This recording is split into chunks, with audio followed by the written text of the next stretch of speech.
Assalamualaikum warahmatullahi wabarakatuh. Bismillahirrahmanirrahim. Hamdan wa syukranillah. Salatan wa salaman ala rasulillah, amma ba'du. Yang saya sayangi, saya cintai, saya banggakan anak-anakku siswa SMP 1 Lasem yang senantiasa mendapatkan rahmat dari Allah SWT. Pagi hari ini kita bersyukur kepada Allah, mewajibkan diri kita untuk selalu bersyukur kepada Allah. Kita telah diberikan beberapa kenikmatan. Nikmat yang paling utama adalah nikmat iman. Saat ini yang kita rasakan adalah nikmat sehat. Mudah-mudahan dari semua nikmat-nikmat yang kita terima, Allah SWT akan menambah nikmat itu semuanya. Utamanya pada pagi hari ini, bagi anak-anakku semuanya yang berada di rumah masing-masing, jika ada yang sakit mudah-mudahan diberikan kesembuhan oleh Allah SWT. Yang baru susah mudah-mudahan segera diganti dengan kebahagiaan, dan mudah-mudahan kita semuanya terhindar dari pandemi wabah corona atau COVID-19 yang terjadi saat ini. Amin ya rabbal alamin. Dan pada pagi hari ini kita juga bersama-sama menyampaikan sholawat dan salam kepada junjungan kita, idola kita, Nabiullah Rasulullah Muhammad SAW, sebagai pembawa risalah yang memberikan satu jalan kehidupan kita dari kegelapan menuju terang benderang. Mudah-mudahan kita semuanya senantiasa punya kemampuan untuk mengikuti sunnah-sunnahnya, dan kita selalu berharap kita mendapatkan syafaat baik di dunia maupun nanti di akhirat, khususnya syafaatul udma dari Rasulullah Muhammad SAW. Anak-anakku yang berbahagia, pagi hari ini kalian berada di rumah masing-masing akan mengikuti kegiatan nuansa Islami yang menjadi satu program penting di SMP 1 Lasem. Pada saat ini tema yang kita bahas adalah cara sukses meraih ilmu. Ini menjadi sangat penting karena Rasulullah SAW di dalam hadisnya telah disabdakan, "Thalabul ilmi faridatun ala kulli muslimin wa muslimatin," bahwa menuntut ilmu adalah sebuah kewajiban bagi seorang muslim dan muslimah, bagi seorang Islam yang laki-laki maupun yang perempuan. Itu menjadi satu bagian yang sangat penting dalam kehidupan kita, karena dengan ilmu yang akan kita dapatkan akan membawa kepada Sang Pencipta jalan yang benar, yang lurus, menjadi hamba Allah yang muttaqin. Maka pada kesempatan ini saya akan menyampaikan bagaimana kita, khususnya anak-anakku semua sebagai pelajar, di dalam menuntut ilmu bisa mencapai sukses, meraih sukses. Sukses hari ini, sukses di masa depan sebagai anak bangsa yang diharapkan oleh seluruh warga Indonesia, utamanya adalah keluarga kalian sebagai anak yang menjadi buah hati orang tua.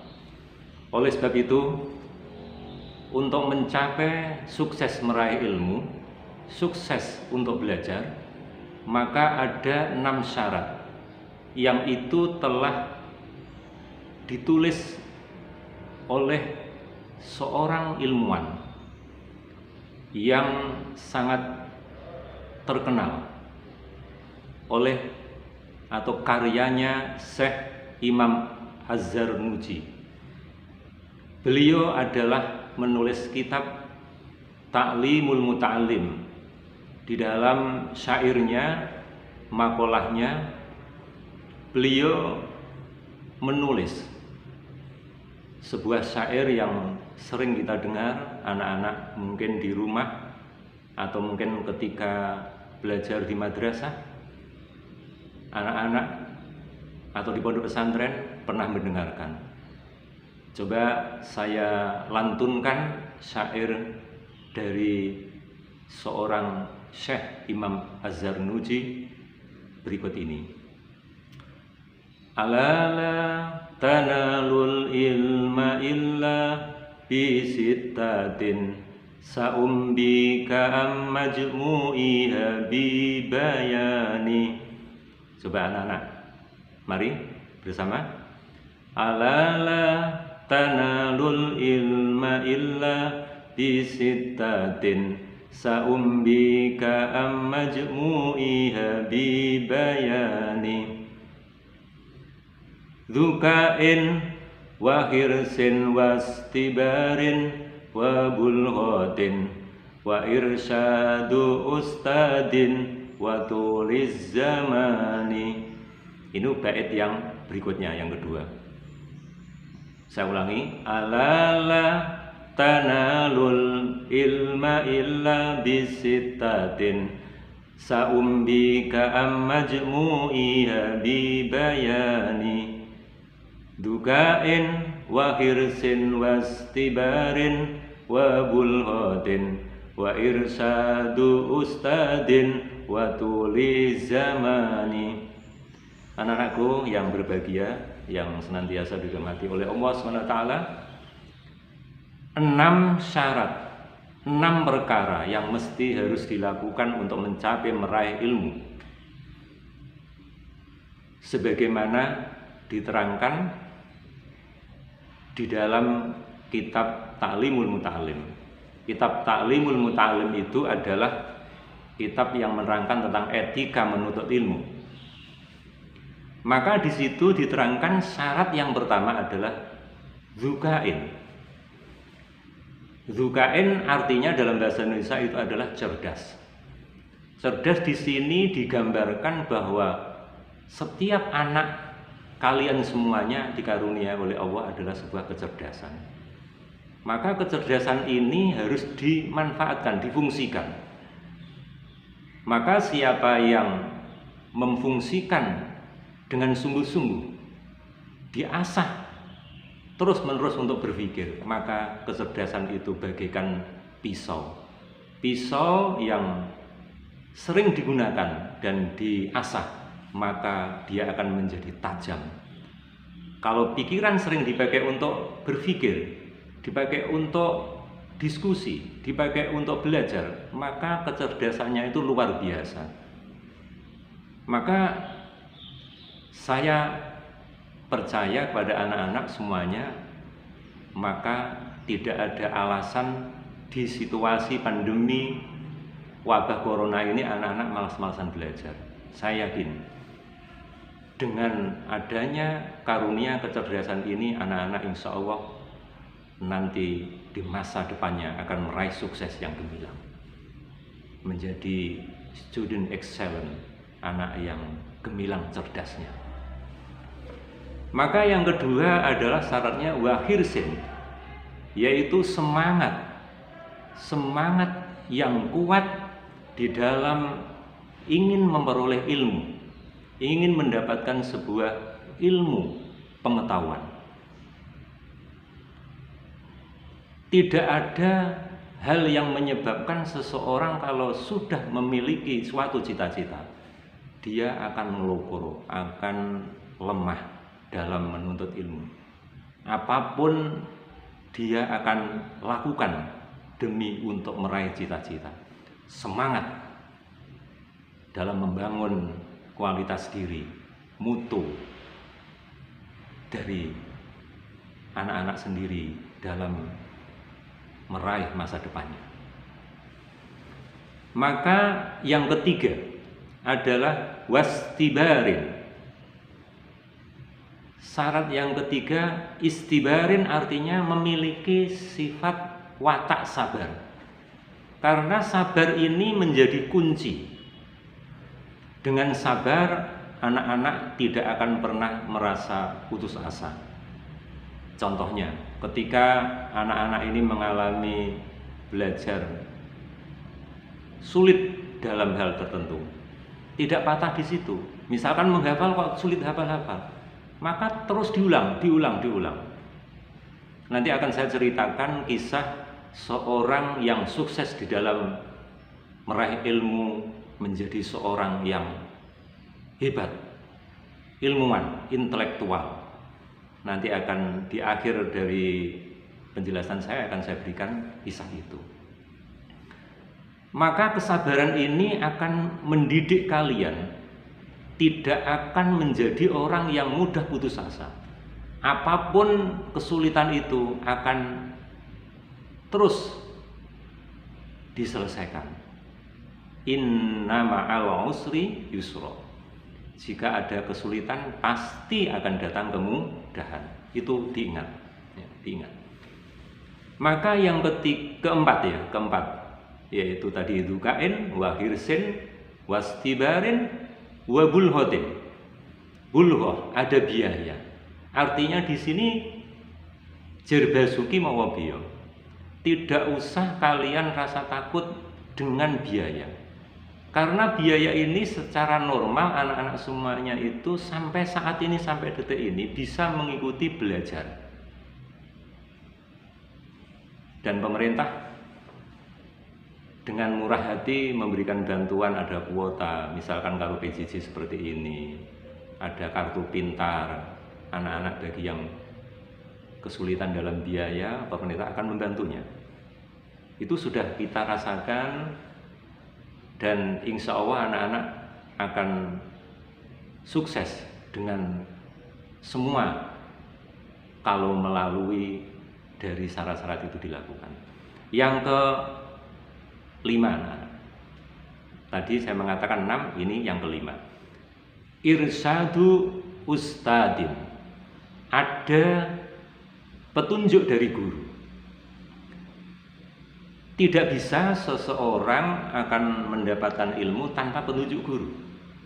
Dalam bahasa agama itu guru menjadi sebuah penuntun. Jika tanpa guru akan menyebabkan gurunya siapa? Tahu-tahu pinter itu tidak ada di dunia ini. Ya, maka guru menjadi suatu syarat mutlak. Kalian di rumah kepengen bisa ngaji, sama guru ngaji, sama bapak kiai, sama ustadzah, bisa di madrasah. Kalau misalkan kepengen matematikanya pinter, ikuti untuk tambah pelajaran, yaitu les dengan guru matematika atau guru bahasa Inggris. Sesuaikan dengan apa yang kamu butuhkan. Ada gurunya. Tanpa guru kamu nanti akan mendapatkan sesuatu yang tidak pas apa yang dimaksud. Maka ada yang mengatakan belajar tanpa guru itu gurunya adalah syaitan. Naudzubillah min dzalik. Maka guru menjadi syarat untuk kita sukses meraih suatu ilmu yang kita dapatkan. Yang keenam, yang terakhir adalah watuliz zaman. Maka di dalam menuntut ilmu itu perlu butuh waktu lama. Maka saya contohkan, ketika kamu sekolah dari mulai PAUD, kemudian TK, itu sudah berapa tahun? 2-3 tahun. SD atau MI 6 tahun. SMP atau MTS 3 tahun. SMA atau Aliyah atau SMK 3 tahun. Sampai perguruan tinggi. Bahkan kalau kita sampai S2, S3 itu sampai 25 tahun. Tidak bisa serta-merta orang mendapatkan ilmu langsung sakdet sanyet, katanya orang Jawa. Nah, itu. Maka harus step by step, bertahap, terus dengan tadi modal sabar, dengan modal ada gurunya dan waktu yang panjang. Ini sebuah syarat yang sangat diperlukan anak-anak. Maka saya akan menceritakan sebagai pelengkap dari apa yang saya katakan tadi, bahwa 6 perkara tadi itu yaitu semangat atau dukain atau cerdas atau dukain. Kemudian wahirsin, punya semangat yang kuat untuk sukses. Wastibarin, sabar. Wabulhotin, ada sangu atau biaya. Irsadu istadin, ada guru yang mendampingi belajar sebagai penuntun. Ada waktu yang butuh waktu yang panjang. Suatu ketika, ini kisah dari seseorang yang sangat legendaris, penulis kitab yang sangat terkenal di Indonesia. Kitabnya namanya Fathul Bari. Ada kitab lagi Bulughul Maram. Itu ditulis oleh seorang Ibnu Hajar al-Asqalani. Siapa dia? Nah, ini yang harus dipahami. Anak-anak harus tahu ini kisah ini.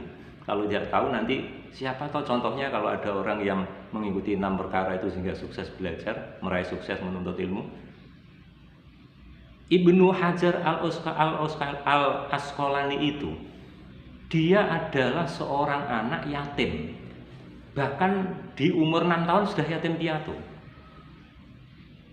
Namun karena punya semangat, beliau ini ditulis biografinya. Ketika dia menuntut ilmu, dia ini belajar di sebuah atau di pondok pesantren ke seorang ulama besar. Ketika beliau itu diberikan tugas untuk menghafalkan surat-surat atau ayat-ayat, beliau merasa berat. Betapa beratnya menghafalkan surat-surat ini. Akhirnya beliau itu mau pamit kepada seorang kiai sebagai pemimpin pondok pesantren yang mengajarnya. Pak Kiai, saya mau pamit untuk pulang saja. Kenapa kamu mau pulang? Rasanya saya tidak mampu. Sudahlah, kamu sabarkan dulu. Kamu kan sudah saya beri nasihat-nasihat itu. Gini saja Kiai, saya tak pulang dulu. Maka kiainya itu bijaksana. Anak ini pasti nanti akan kembali di sini. Maka kiainya ini memberikan kesempatan, silahkan kamu Hajar, kamu pulang saja. Nanti kalau butuh kembali silahkan kembali. Nama Ibnu Hajar itu aslinya adalah Sihabuddin Abu Fadil Ahmad bin Ali bin. Karena orang Arab itu namanya pakai bin sampai panjang. Ketika dia pulang dalam perjalanan, terjadi hujan deras. Maka dia untuk tidak terjadi badannya nanti masuk angin, maka akhirnya dia berhenti berada di dalam gua. Ketika di gua itu hujan tidak pernah terang berhenti. Terus, tapi di dalam gua itu ada hikmah yang luar biasa yang diberikan oleh Allah. Sebagai bentuk rahmat kasih sayangnya Allah kepada si Ibnu Hajar ini, maka dia ketika merenungkan itu ada suara, berenung itu ada suara. Tes, tek, tek. Ternyata ada air yang di atas menetes di sebuah baku bongkahan besar, dan dia di situ tetesan-tetesan air yang turun itu sampai beberapa hari atau beberapa bulan, berapa tahun, sampai bongkahan batu yang sangat keras itu, ketetesan air itu menjadi, istilahnya orang Jawa itu dekok, membekas sampai berlubang. Maka disitulah Ibnu Hajar al-Asqalani itu berpikir betapa batu yang sangat keras ini dengan tetesan air sedikit demi sedikit saja dia bisa membekas menjadi lubang. Apakah pikiran saya itu sekeras batu ini? Maka apa yang terjadi anak-anak? Ibnu Hajar setelah dia merenung tadi itu, air hujan reda, dia menjadi dua pikiran. Saya mau pulang, tapi saya masih bodoh, tidak bisa apa-apa. gagal di tengah jalan. Kalau saya kembali ke pondok nanti berarti saya harus kerja keras. Maka akhirnya Ibnu Hajar ini kembali kepada kiainya, ke pondok pesantren lagi. Setelah sampai di sana, Ibnu Hajar ditanya, "Wahai Ibnu Hajar, kenapa kamu kembali lagi?" "Begini kiai ceritanya," seperti yang tadi anak-anak dengarkan dari apa yang saya ceritakan. Walhasil Ibnu Hajar kembali di pondok itu dengan semangat, dengan inspirasi. Batu yang keras menjadi berlubang karena tetesan-tetesan air itu. Akhirnya Ibnu Hajar Al-Asqalani menjadi orang yang sukses, seorang penulis kitab yang beliau ini adalah ahli fikih, ahli hadis. Maka terkenalah beliau sampai sekarang, kitabnya itu menjadi jariah, dibaca oleh umat Islam seluruh dunia, bahkan umat selain Islam membutuhkan sebuah karyanya seorang Ibnu Hajar Al-Asqalani. Kenapa dikatakan Ibnu Hajar? Disitulah menjadi nama yang dijadikan sebuah kenangan. Ibnu Hajar, Ibnun itu anak, Hajar itu artinya batu. Artinya dia menggambarkan dirinya seperti anak batu. Ya. Karena apa? Dengan dia mendapatkan suatu inspirasi dari sebuah batu itu, dia akhirnya kembali untuk menuntut ilmu lagi. Ini sebuah kehebatan dari kerenungan yang diperolehnya. Anak-anak, bagaimana? Cerita yang sangat luar biasa. Kalian bisa menjadikan sebuah kisah ini untuk diterapkan pada diri kalian. Semoga kalian bisa sukses. Saya ulangi, 6 syarat itu apa, anak-anak? 1. Harus memiliki kecerdasan. 2. Punya semangat. 3. Harus bersikap sabar. 4. Ada biaya atau sangu. Kemudian ada guru yang menuntunnya, ada gurunya maksudnya. Kemudian tulis zaman, ada butuh waktu panjang. Itulah nanti kita akan meroleh sukses dalam menuntut ilmu. Semoga anak-anakku semuanya di pertemuan ini akan mendapatkan suatu kemanfaatan yang banyak. Kalian semangat dalam belajar. Tidak ada suatu ujian yang berat, semuanya akan bisa teratasi kalau kita yakin Allah akan menolong pada kita. Maka saya ucapkan selamat untuk belajar dan belajar. Satu hal yang menjadi harus dicatat: no day without studying. Tiada hari tanpa belajar. Insya Allah sukses meraih masa depan. Kita selalu optimis, ikhtiar, tawakal. Demikian anak-anakku semuanya pada pertemuan pagi hari ini. Dan Bapak sampaikan, tolong anak-anak nanti merangkum materi yang saya sampaikan untuk dijadikan sebuah catatan penting, dan ini menjadi sebuah catatan bahwa di masa pandemi ini kita tetap belajar dan belajar. Semoga bermanfaat. Kita tutup dengan bacaan hamdalah. Alhamdulillahirabbil alamin. Afu minkum hadana wa iyyakum ajmain. Allahul muwaffiq ila aqwamit thoriq wal hadi ila sawa'is sabil. Assalamualaikum warahmatullahi wabarakatuh.